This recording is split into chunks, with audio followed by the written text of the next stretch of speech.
안녕하세요 여러분. 이 시간에는 예수님의 몸의 부활, 육체의 부활에 대한 신학적 단상을 여러분과 함께 나누고자 합니다.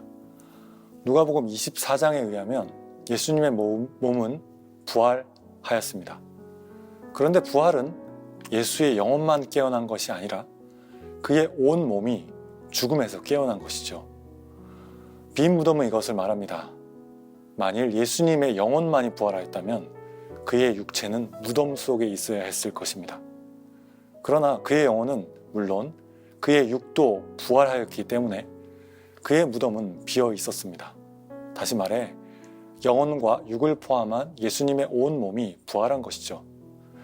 그러나 예수의 온 몸이 부활하였다는 것은 예수의 죽은 육체가 죽음 이전의 상태로 재활하였다는 것을 뜻하지는 않죠. 만일 예수의 육체가 죽음 이전의 상태로 재활했다면 예수님의 그 육체는 나사로처럼 다시 한번 죽어야 했을 것입니다. 여기서 몸, 곧 그리스어 소마는 단순히 인간의 육체를 뜻하는 것이 아니라 삶의 역사를 통해 형성된 인간의 자아와 동일시되는 인격적 현실을 뜻하죠. 그것은 인간의 전인격을 의미하고 단순한 육을 뜻하는 그리스어 사르크스랑와는 구분됩니다. 그러므로 예수의 몸이 부활하였다는 것은 그의 육을 포함한 예수의 자아가 영원히 썩지 아니할 삶으로, 곧 영적인 몸으로 변화한 것을 말합니다. 그러므로 예수의 몸의 부활에 대해 우리는 다음과 같이 말할 수 있습니다. 첫 번째로, 몸의 부활은 예수가 죽음 이전의 시공간적 삶으로 돌아갔다는 것을 뜻하지 않습니다. 또 그것은 예수의 죽음 이전의 시공간적 삶이 연장된다는 것을 뜻하지 않죠. 또한 몸의 부활은 예수의 죽음 이전의 시공간적 삶이 연장된다는 것을 뜻하지 않습니다. 예수님은 야이로의 딸, 나인성 과부의 아들, 나사로와 같이 언젠가 죽을 육으로 재활하지 않았습니다. 그의 부활은 재활이 아닙니다. 또한 예수의 부활은 예수가 죽음 이전의 상태로 돌아가서 계속 살게 되었음을 뜻하지 않죠. 몸의 부활은 예수가 영원히 죽지 않는 하나님의 새로운 삶으로 들어갔다라는 것을 말합니다. 그것은 새 창조이고요. 죽음과 사망, 악의 법칙을 깨뜨리고 생명의 역사를 일으키는 확실한 사건입니다. 두 번째로, 몸의 부활은 육을 포함한 예수의 전 존재가 죽음을 이기고 하나님의 궁극적 현실로 들어갔다라는 것을 말합니다. 그의 존재와 삶의 역사는 무로 돌아가지 않고 하나님의 영혼 속에 영입되었습니다. 삶의 마지막에는 죽음이 있지 않고 죽음을 넘어서는 하나님의 궁극적 현실, 곧 영혼이 있죠.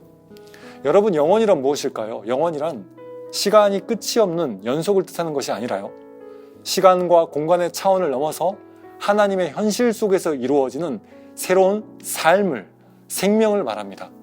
세 번째로, 예수의 몸이 부활하였다는 것은 예수님이 추구한 일이 계속 되어지는 것을 말하는 동시에 그의 인격이 없어지지 않고 살아있다는 것을 말합니다.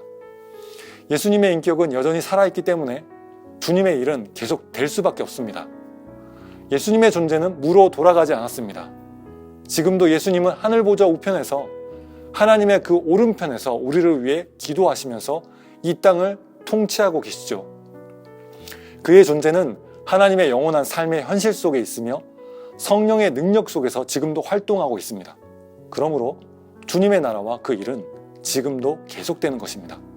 네 번째로, 예수의 몸의 부활은 부활이 제자들에게 일어난 심리적 현상이나 신앙의 사건으로 보는 것을 거부합니다. 신학자 불트만은 예수의 부활이 부활하신 그분에 대한 신앙의 생성에 불과하다고 말합니다. 그는 부활이 죽은 예수에게 일어난 하나님의 행위라기보다 제자들이 신앙을 얻게 된 실존적 사건을 가리킵니다. 그러나 여러분, 빈 무덤이 시사하는 예수의 몸은, 그 부활은 제자들에게서 일어난 신앙의 실존적 사건이 아니라 실제로 일어난 사건임을 보여줍니다. 그것은 제자들에게 일어난 사건이기 이전에 먼저 예수 자신의 몸에서 일어난 사건입니다. 부활은 제자들의 신앙에 대해 일어나기 전에 먼저 예수님 자신에게서 일어났습니다. 그러기에 몸의 부활은 예수의 부활을 단지 영성화하는 것을 거부합니다. 여러분, 예수님의 육의 부활이 중요한 이유는 많은 이단들이 예수의 부활을 영으로만 이해함으로써 가르침으로써 그 영이 이 시대에 자신들이 신격화하는 교주에게 임했다고 주장하기에 그렇죠. 그래서 우리는 매주 주일마다 몸의 부활을 믿는다고 사도신경으로 고백합니다. 이상으로 예수님의 몸의 부활에 대해 살펴보았습니다. 감사합니다.